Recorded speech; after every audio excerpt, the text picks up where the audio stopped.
I feel obviously emotional. It's emotional to be in. It's emotional to be in the courtroom when they're talking about you in a way that is fundamentally counter to who you are, but also trying to include you within the scope of the law. And I think we made our case really clearly and succinctly about why Title VII plainly covers us.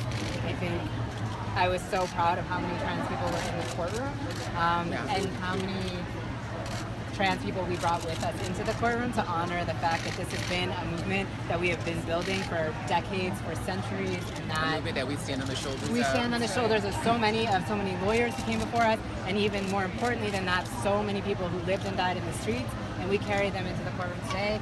And I feel like really honored to have been a part of this, and I'm so grateful that you all were there and that we were able to be there, and that there are all these people out here who slept overnight, who showed up to say that no matter what happens, we will continue to exist, and that is what matters. And I think that we can get 5 to agree with us on that.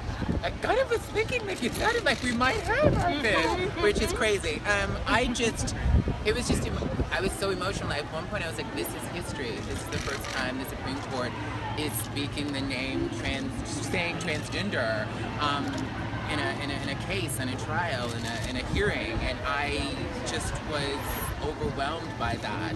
And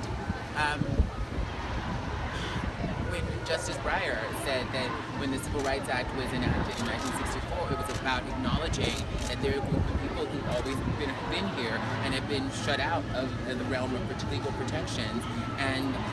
And then Justice Sotomayor said, how much longer are we going to allow this discrimination? Yes, that made me How tear up. much longer are we going to allow this discrimination? What is the court's role in this? No, we're not legislating, but we acknowledge that there are people being discriminated against. How isn't it our job to get rid of that? And that was so powerful. Yeah, I agree. I really appreciate too the reminder that sex should not play a part in whether we're hired or not.